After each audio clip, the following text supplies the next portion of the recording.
নির্বাচনে জিতে এককভাবে সরকার গঠনে আত্মবিশ্বাসী তারেক রহমান। পাশে রাখতে চান অন্যান্য দলকেও, বললেন ফিনান্সিয়াল টাইমসকে।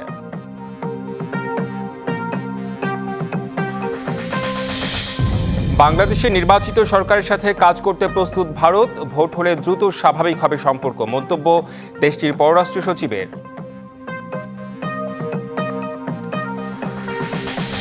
স্বচ্ছ নির্বাচন আয়োজনে গণমাধ্যমকে অংশীদার বানাতে চান সিইসি। এআই এর অপব্যবহার না ঠেকালে সুষ্ঠু ভোটের শঙ্কা সাংবাদিকদের। চিকিৎসা বিজ্ঞানে যৌথভাবে নোবেল পেলেন যুক্তরাষ্ট্রের ব্রাঙ্কো রামস্টেল এবং জাপানের সাকাগুচি। রোগ প্রতিরোধ গবেষণার স্বীকৃতি।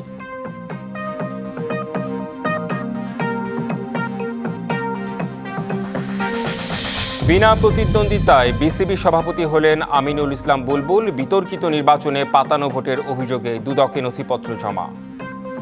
আগামী জাতীয় নির্বাচনে জয়ী হয়ে বিএনপি এককভাবে সরকার গঠন করবে, এমন আত্মবিশ্বাস দলটির ভারপ্রাপ্ত চেয়ারম্যান তারেক রহমানের। যুক্তরাজ্য ভিত্তিক সংবাদ মাধ্যম ফিনান্সিয়াল টাইমসকে দেয়া সাক্ষাৎকারে তিনি আরও বলেন, অন্যান্য রাজনৈতিক দলকে নিয়েও সরকার গঠনে প্রস্তুত তার দল।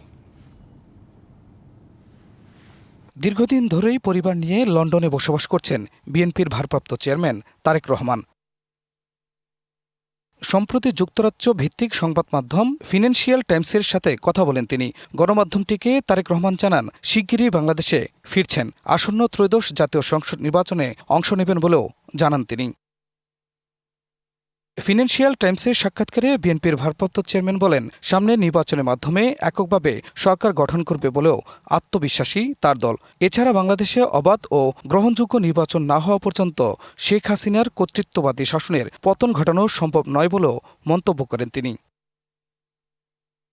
নির্বাচন পরবর্তী সরকারকে দেশের ভঙ্গুর অর্থনীতি সামাল দিতে হবে জানিয়ে তারেক রহমান বলেন, প্রতিবেশী দেশ ভারতের সাথে তিক্ত সম্পর্ক উন্নয়নেও কাজ করতে হবে। এছাড়া যুক্তরাষ্ট্রের পাল্টা শুল্কের বিষয়েও সাক্ষাৎকারে কথা বলেন তিনি।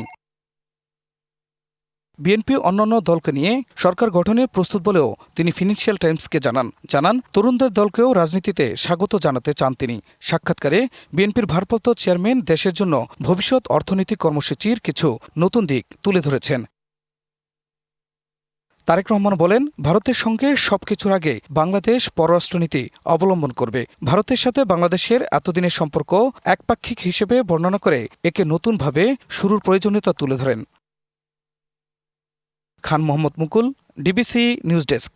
নির্বাচনের মাধ্যমে সসম্মানে কিভাবে সেফ এক্সিট নেওয়া যায় সেই চিন্তা করছেন অন্তর্বর্তী সরকারের কয়েকজন উপদেষ্টা। রাজশাহীতে সাংবাদিকদের কাছে এমন মন্তব্য করেছেন এনসিপি নেতা সার্জিস আলম। উপদেষ্টাদের কারণে বিচার, আইনশৃঙ্খলা ও বৈদেশিক সম্পর্ক এসব ক্ষেত্রে সমস্যা হচ্ছে বলেও জানান তিনি।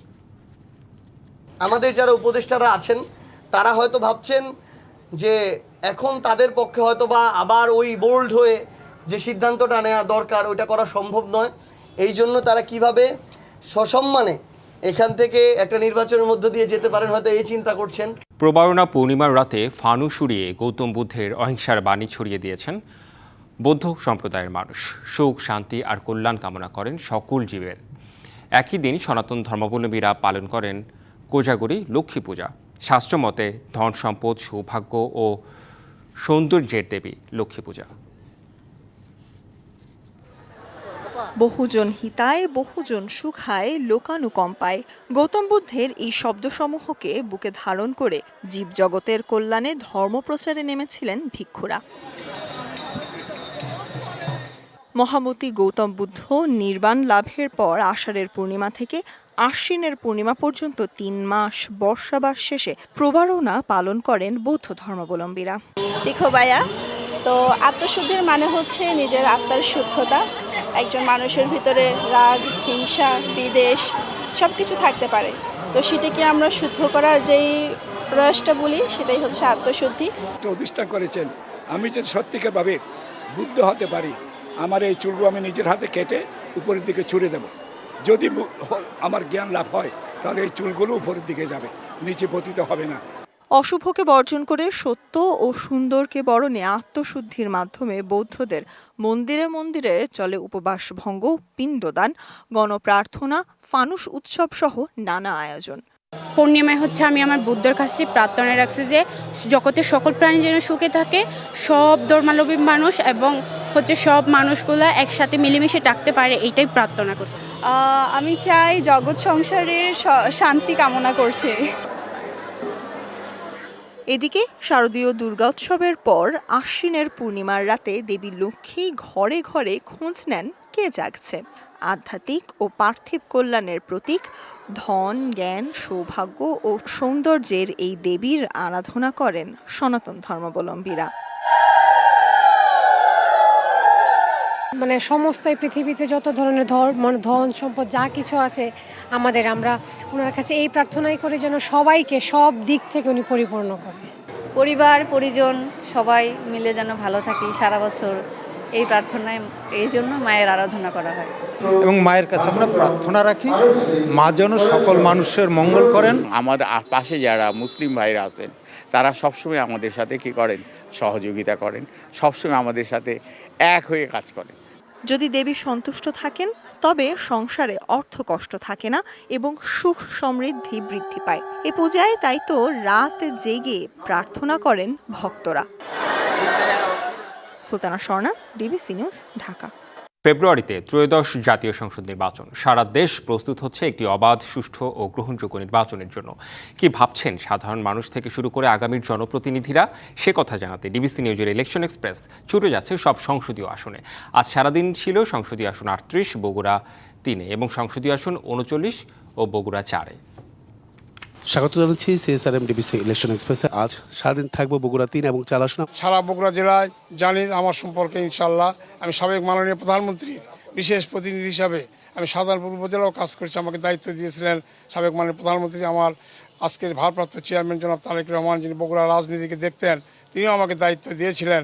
সেই দায়িত্বগুলো আমি সুচারুভাবে সততা, আন্তরিকতা, নিষ্ঠার সহিত পালন করেছি। ইসলাম পন্থীদের ভোট যেন বিচ্ছিন্ন না হয়, এক বাক্স নীতি, অর্থাৎ যেখানে যে ইসলামী দলের প্রার্থী থাকবে অন্য কোনো ইসলামী দলের প্রার্থী থাকবে না। আমরা আখিরাতমুখী রাজনীতি করি আল্লাহর সন্তুষ্টির জন্য। আমাদের সংগঠন আমাকে যখন যে ঘোষণা দিবে সেই সিদ্ধান্ত বাস্তবে 1 সেকেন্ডও আমরা দ্বিধা করব না। এখানে ব্যক্তির স্বার্থ নয়, ব্যক্তির চেয়ে দল বড়, দলের চেয়ে দেশ বড়, দেশের চেয়ে ইসলাম বড়। ইসলামের স্বার্থে আমি যে কোনো ত্যাগ স্বীকার করতে সবসময় প্রস্তুত। জামাত যারা করে তারাই হলো ভোটার, তারাই মিছিল করে, তারাই করবে। এই আসনটা খুব প্রভাব পড়বে বলে আমি মনে করি না, কারণ এখানে বিএনপি অধ্যুষিত এলাকা, দুপচাচা, আদমদিঘি, ধানের শীষের প্রভাবটা বেশি। সকল মানে মানুষ ধানের শীষকেই ভোট দেয়। জামাত ওভাবে আসলে অগ্রসর করতে পারে নাই। হয়তোবা আপনার মিছিল মিটিংয়ে তারা তাদের নেতাকর্মী অনেক বেশি থাকার কারণে হয়তো ওটাই প্রতিফলিত হয়, কিন্তু যারা জামাত করে তারাই হচ্ছে ভোটার। বিগত 17 বছরের যে অমানবিক নির্যাতন, এই নির্যাতন সহ্য করার পরেও আমি কখনো পিছু পা হইনি, দলের সঙ্গে বেইমানি করিনি। 2018 সালের মনোনয়ন বঞ্চিত হয়েছি, সব মনোনয়ন বঞ্চিতরা ঘরে ফিরে গেছে। আমি এসে কিন্তু প্রার্থীর সঙ্গে থেকে নির্বাচন করেছি। 2008 সালে চেয়েছিলাম, তখনও আমাকে না দিয়ে মুকুল ভাইকে দেওয়া হলো। আমার এই কাহালু নন্দীগ্রাম 39 বগুড়ার মানুষ অত্যন্ত সাংগঠনিক মানুষ। এরা সবসময় বেগম খালেদা জিয়া, আমাদের প্রিয় নেতা জনাব তারেক রহমানের নেতৃত্বে আগামী নতুন বাংলাদেশ গড়তে চায়। সেজন্য 2018 সালের 30শে ডিসেম্বরে আমাকে শত প্রতিকূলতার মধ্য দিয়ে 2 জন মানুষ হতাহত হয়েছিল, তারপরও কিন্তু আমার জয় এখানে ঢুকতে পারে নাই। এখানকার স্থানীয় পত্রিকাগুলো যে জরিপ এবং আমাদের পার্সোনাল বিভিন্ন তৃতীয় পক্ষ থেকে যে জরিপগুলো করেছে, এই জরিপগুলো যে অবস্থা আমাদের ডাটাগুলো দিচ্ছে, এই ডাটাগুলো আমার কাছে মনে হয় 114টার ভেতরে জনগণের যে রেসপন্স শুরু হয়েছে বাংলাদেশের সামগ্রিক রাজনীতির প্রেক্ষিতে, শতাধিক আসনে জামাত ইসলামের সাথে আমাদের সাথে প্রতিদ্বন্দ্বিতা আসবেন অন্য প্রার্থীরা। আগামীকাল থাকছে বগুড়া 5 এবং 6 আসন। দেশের ক্রিকেটকে এগিয়ে নিতে নির্বাচন বর্জন করা তামিম ও বাকি ক্লাব সংগঠনদের নিয়ে কাজ করতে চান নবনির্বাচিত বিসিবি সভাপতি। সহসভাপতির দায়িত্ব পাওয়া ফারুক আহমেদ জানিয়েছেন, সবার সাথে মানিয়ে নিয়ে নতুন চ্যালেঞ্জ নিতে চান সাবেক বিসিবি সভাপতি। গেল কয়েকদিনের চিত্রনাট্যে যা ছিল অনুমিত, বাস্তবে রূপ পেয়েছে সেটাই। বিনা প্রতিদ্বন্দ্বিতায় আবারও বিসিবি সভাপতি নির্বাচিত হলেন আমিনুল ইসলাম বুলবুল। ফারুক আহমেদের সহসভাপতি হওয়ার গুঞ্জনও সত্যি হয়েছে। চমক ছিল সাখাওয়াত হোসেন সহসভাপতির দায়িত্ব পাওয়ায়। নির্বাচনে মোহাম্মদ আমিনুল ইসলাম বুলবুল সভাপতি নির্বাচিত হয়েছেন। নবনির্বাচিত সভাপতি হাসি মুখে উপস্থিত হলেন গণমাধ্যমের সামনে। সঙ্গী 2 সহসভাপতি পরিচালক খালেদ মাসুদ পাইলট ও নাজমুল আবেদিন ফাহিম। দায়িত্ব পেয়ে লক্ষ্য ও আশার কথা শোনালেন সভাপতি বুলবুল। বাংলাদেশ ক্রিকেটের ডেভেলপমেন্টের প্রেমে পড়ে গিয়েছি। হয়তো শর্ট টার্মের জন্য এসেছিলাম এবং শর্ট টার্মটাই সবসময় প্ল্যান ছিল, কিন্তু যখন ট্রিপল সেঞ্চুরি প্রোগ্রামের মাধ্যমে ছোট ছোট কাজ করা শুরু করলাম, যখন সাফল্যগুলো দেখতে পেলাম, সেই লোকটা আমি ছাড়তে পারিনি এবং সেই লক্ষ্যে আমি রয়ে গিয়েছি। নির্বাচনের ঠিক আগে তামিম ইকবাল সহ ক্লাব ক্যাটাগরির বেশ কজন কাউন্সিলর নির্বাচন বর্জন করেন। আবার বিসিবি সভাপতির দায়িত্ব হারানো ফারুক আহমেদ সহ সভাপতি নির্বাচিত হয়ে বোর্ডে ফিরেছেন। নতুন সভাপতি বুলবুল সহ বিসিবির নতুন পরিচালনা পর্ষদের সামনে তাই বেশ কিছু চ্যালেঞ্জ অপেক্ষা করছে। আমরা সকলে একসাথে কাজ করতে চাই বাংলাদেশের ক্রিকেটে। কারা ক্রিকেট বোর্ডে আছে, কারা ক্রিকেট বোর্ডে নেই, সমস্ত স্টেক হোল্ডারকে আমরা আহ্বান জানাবো বাংলাদেশ ক্রিকেটের কাজ করতে এবং আমাদেরকে সহায়তা করতে। এখানে কন্ট্রোভার্সি হয়তো নির্বাচনের আগে সব দেশে, সব জায়গায়, সব সেক্টরে হয়। বিসিবি সহ সভাপতি নির্বাচিত হওয়া ফারুক আহমেদ জানিয়েছেন, সবার সাথে মানিয়ে নিয়ে ক্রিকেট উন্নয়নে কাজ করতে চান। আরেক সহ সভাপতির মনোযোগ ঘরোয়া ক্রিকেটের উন্নতিতে। যেহেতু গোল একটাই, বাংলাদেশ ক্রিকেটকে এগিয়ে নিয়ে যাওয়ার, আমার মনে হয় ছোটোখাটো যেই মাঝ ইনবিটুইন যে জিনিসগুলো আছে এগুলো থেকে আমরা বের হয়ে আমরা যাতে বাংলাদেশ ক্রিকেটকে এগিয়ে নিয়ে যেতে পারি, এটি আমাদের একমাত্র গোল হওয়া উচিত। আমরা একটা পরিকল্পনা করছি, আশা করি বরিশাল অঞ্চলের খেলাগুলো আমরা নিয়মিত করব। লিগ থেকে আরম্ভ করে স্কুল ক্রিকেট এবং এজ লেভেল ক্রিকেট সব কিছুই আমরা ওইখানে শুরু করব। বিসিবির নবনির্বাচিত সভাপতি মঙ্গলবার প্রথম বোর্ড সভা ডেকেছেন। পরিচালনা পর্ষদের প্রথম সভা হবে বিসিবি কার্যালয়ে। Muhammad Nazim, DBC news, Dhaka. 4 মাস আগে অনাস্থাপত্র দিয়ে বিদায় করা ফারুক আহমেদের সাথে বিসিবিতে কাজ করা কতটা সহজ হবে নাজমুল আবেদিন ফাহিমদের। সেই সঙ্গে যোগ হয়েছে নতুন চ্যালেঞ্জ, লিগ বর্জনের হুমকি দেওয়া ক্লাব কর্তাদের আস্থায় এনে ক্রিকেট কার্যক্রম সচল রাখা। সেই প্রশ্নে সত্যই নির্বাচিত পরিচালকরা বললেন, ক্রিকেটের স্বার্থে সবাই এগিয়ে আসবেন এমনই ধারণা তাদের। মাস চারেক আগে যে ফারুক আহমেদের বিরুদ্ধে অনাস্থাপত্রে স্বাক্ষর করেছিলেন নাজমুল আবেদিন ফাহিমরা, সেই ফারুক আহমেদ এখন বিসিবির সহসভাপতি। মঞ্জুর আলম, ইফতেখার রহমান মিঠু আবারও হয়েছেন নির্বাচিত। এই শত্রু মিত্রের এক ঘরে বসবাস কতটা চ্যালেঞ্জিং হতে যাচ্ছে? নিউ এক্সপিরিয়েন্স, সবসময় নিউ এক্সপিরিয়েন্স এনজয় করে, এখন যেহেতু এটা পাস্ট হয়ে গেছে, এটা নিয়ে আর কথা বললে তো লাভ নেই। হয়তো কোনো মান অভিমান থাকতে পারে, সেটি আমার মনে হয় উনি উদ্যোগ নিলে সবাই মিলে আমরা চেষ্টা করব সবার আগে ক্রিকেট, এই কথাটাই যেন আমরা প্রমাণ করতে পারি। এই নির্বাচন বর্জন করে হুমকি দিয়েছে দেশের পরীক্ষিত ক্রীড়া সংগঠকদের একটি বড় অংশ। আগামীতে তাদের ক্লাব অংশ নেবে না ঘরোয়া ক্রিকেটে। সেই চ্যালেঞ্জ কিভাবে উতরে যাবে বিসিবির একপেশে নির্বাচন থেকে উঠে আসা পরিচালনা পর্ষদ? এটা অবশ্যই আমাদের জন্য দুঃখজনক। আমরা মনে করি যে নির্বাচনে আমরা চেয়েছি সবাই থাকুক, সবাই মিলেই একটি সুন্দর নির্বাচন হোক। তবে এরপর আমি আশা করি, যেহেতু আমরা সবাই ক্রিকেটের জন্যই কাজ করছি, যারা এখান থেকে নির্বাচনে অংশগ্রহণ করেন নাই তারাও ক্রিকেটের জন্য কাজ করছে। সুতরাং আমি মনে করি আলাপ আলোচনার মধ্য দিয়ে এই সমস্যার সুন্দর সমাধান হয়ে যাবে। ওই পক্ষ থেকে যারা আসেন নাই, ক্লাবের পক্ষ থেকে, তারা থাকলে ভালো হতো।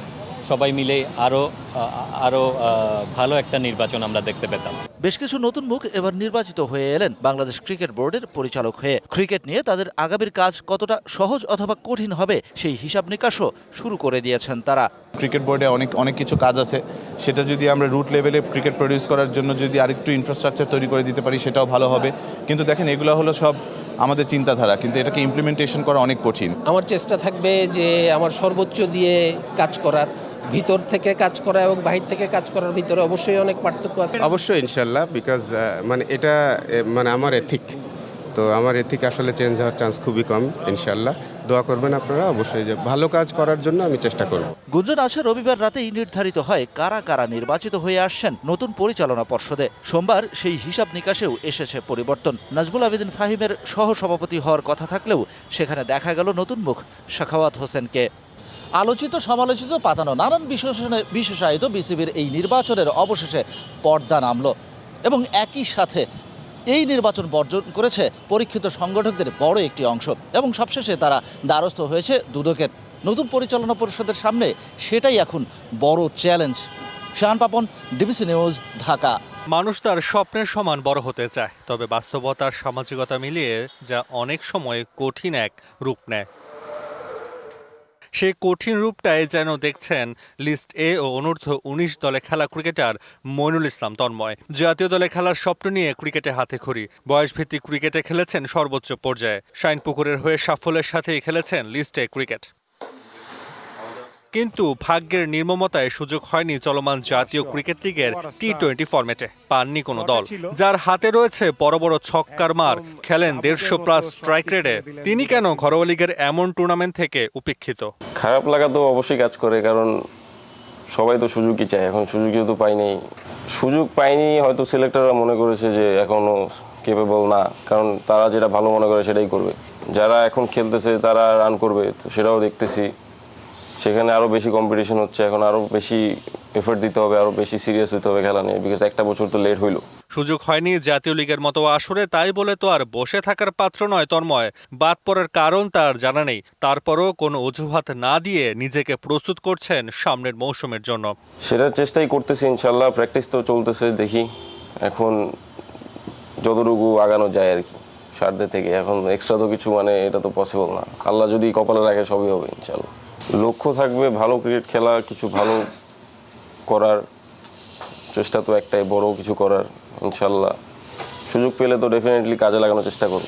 তন্ময়ের মতো অনেক উঠতি বয়সী ক্রিকেটার সুযোগ পায়নি এবারের NCL টি-20-তে। এভাবে চলতে থাকলে এই ক্রিকেটাররাই ব্যাট গ্লাভস তুলে রেখে খুঁজতে শুরু করবে অন্য কোনো পেশা, যা ক্রিকেটের ভবিষ্যৎ পাইপলাইনে স্থবিরতা তৈরি করবে তা বলার অপেক্ষা রাখে না। Taswar Nafi, DBC news, Dhaka. সিরিয়াতে হাই ভোল্টেজ ম্যাচে ইউভেন্টাসের সাথে 0-0 ড্র করেছে এসি মিলান। এদিকে লিগ ওয়ানেও ড্র নিয়ে সন্তুষ্ট থাকতে হয়েছে প্যারিস সেন্ট জার্মেইকে। লিলির সঙ্গে 1-1 গোলে ড্র করেছে পিএসজি। এদিন ম্যাচের শুরু থেকে আলিয়ান্জ স্টেডিয়ামে একে অপরকে চাপে রাখে দুদল। নিজেদের ঘরের মাঠে বেশ কয়েকটি সুযোগ তৈরি করে ইউভেন্টাস, তবে জালের দেখা পায়নি তারা। অন্যদিকে প্রতিপক্ষকে রুখে দিলেও এসি মিলানও ভাঙতে পারেনি ডেডলক। ফলাফল 0-0 থেকে বিরতিতে যায় দুদল। দ্বিতীয়ার্ধেও বদলায়নি ম্যাচের চিত্র, শেষে 0-0 থেকে মাঠ ছাড়ে এসি মিলান ও ইউভেন্টাস।